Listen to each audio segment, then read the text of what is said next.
Forest conservation has now become a global trend, with many countries implementing reforestation programs to prevent the worsening impact of global warming. In West Java, specifically on the border of Bandung, Garut, and Sumedang, there is a conservation area spanning 12,000 hectares.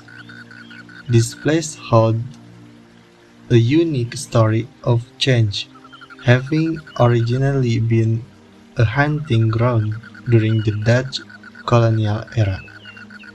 Now, it serves as a vivid example of how humans and nature can work together. This place is called Taman Buruk Masigit Karambi.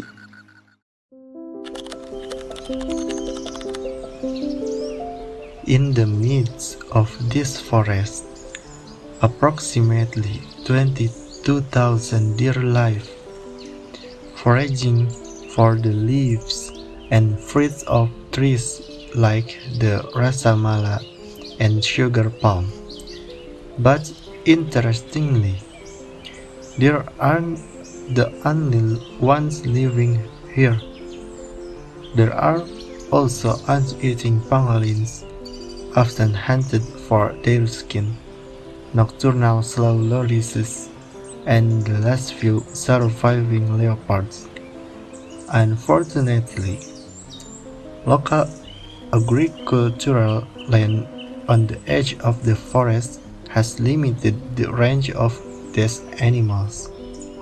Therefore, the research team regularly installs special cameras to monitor their movement without disturbing them. Below is a glimpse of a Karambi leopard captured on hidden camera.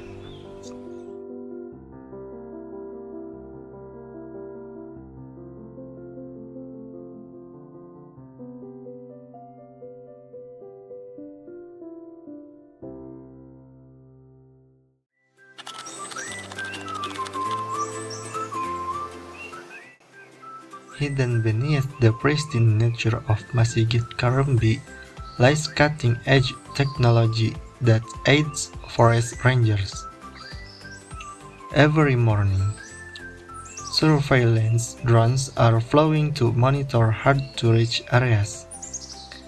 Their cameras don't just record, they also, with the help of artificial intelligence, can recognize animal movement patterns and detect suspicious activity. Hidden within the trunks of large trees are tiny sensors that measure humidity and temperature, which then transmit the data directly to a monitoring center. If there is any sign of fire or encroachment, an alarm sounds within 30 seconds. This technology doesn't replace humans, but rather acts as an additional set of eyes, guarding the forest day and night.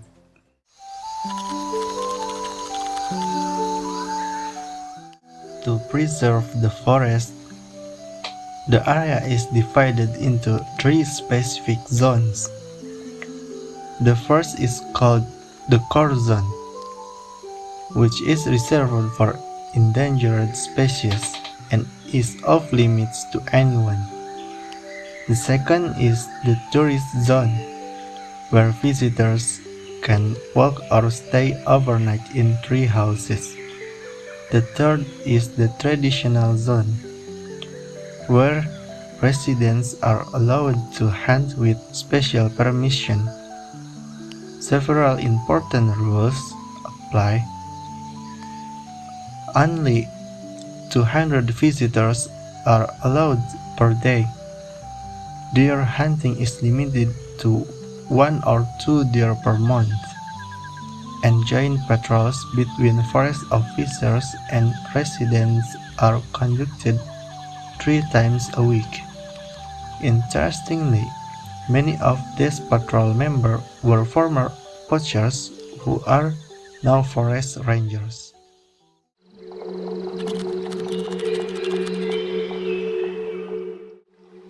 Before there were written regulations, the Sundanese people here have been protecting the forest with their traditional wisdom. Every year, Serentauan is held, a thanksgiving ritual for the harvest, with offerings of agricultural produce placed at the edge of the forest. For them, Masigit Karambi is a lewung titipan, entrusted forest, that must be returned intact to the next generation. In farming, they practice the Tiga Tangtu system, where food crops are planted alongside water-returning sugar palm trees and shade-giving puspa trees.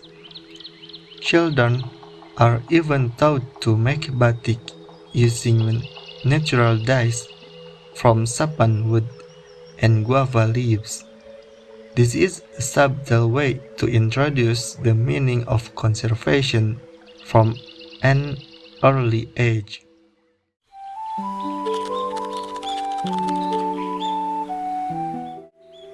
Last year, 18 incidents of human-wildlife conflict were recorded, primarily when leopard entered agricultural areas.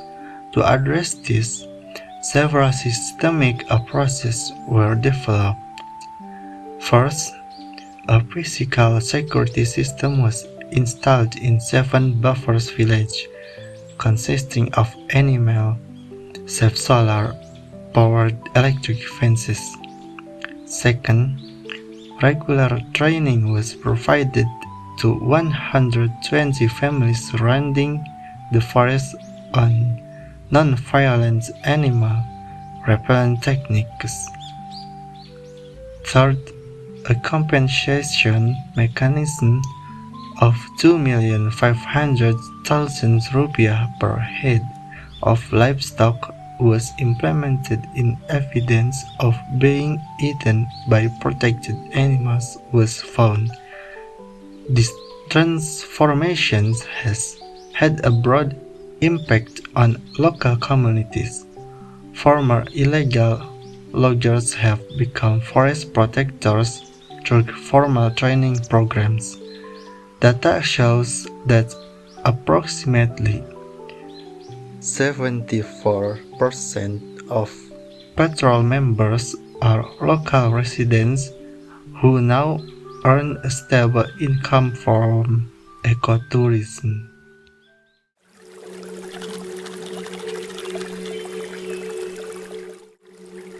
This forest is a giant water storing sponge. Research shows that 40% of Garut's groundwater supply originates here. But climate change is reducing the flow. The solution comes from a combination of modern science and tradition. On the northern slopes, 12 gravity-fed stone water reservoirs have been built, a revived ancient Sundanese technology. Along the river, vetiver and bamboo have been planted to prevent erosion. Uniquely, the community has developed a vulnerability map based on natural signs. If palm shoots dry out during the rainy season, it indicates this is spring. This is a simple but effective early warning system.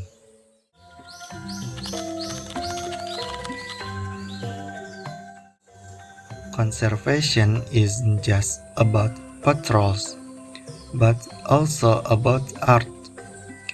Every full moon, a wayang golek performance featuring leopards and pangolins is held, humorously depicting human-animal conflict.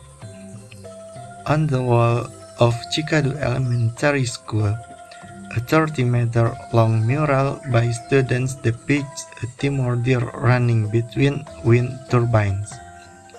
The most touching project is the Trash Become a Dowry project, where teenagers collect plastic for 3 months and then create a deer breed installation for a wedding festival.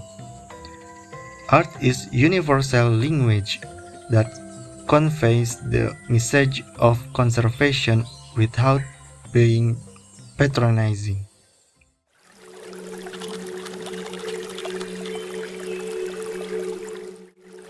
Currently, there are 3 major challenges facing the region.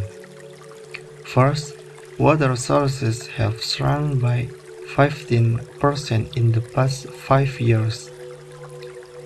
The number of tourists has tripled after the pandemic, and poaching continues. Various efforts are being made to address these issues, such as installing automatic sensors to count visitors and monitor water levels, encouraging students to plant 7,000 tree seedlings annually, linking wildlife data between provinces to monitor poachers, and collaborating with universities to restore damaged watersheds.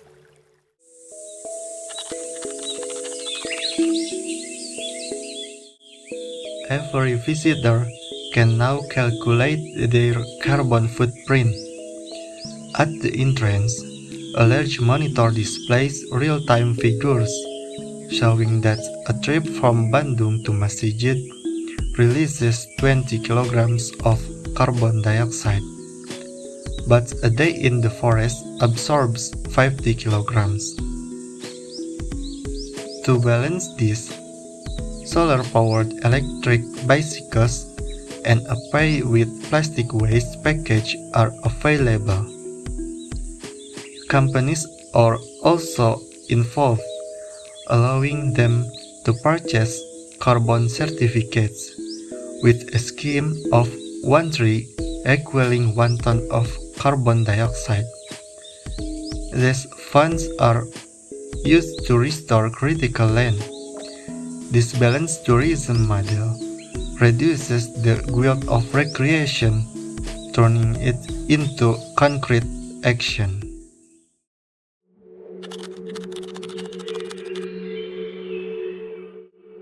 Taman Burung Masjid Karambi teaches us that protecting nature doesn't have to sacrifice human needs. With balanced regulations, forests remain vibrant while residents enjoy a decent livelihood. The key to success lies in sound research, clear regulations, and close collaborations with the local community. When we leave this place, we will take home not just photos of beautiful scenery, but the belief that humans and nature can coexist, a valuable legacy for future generations.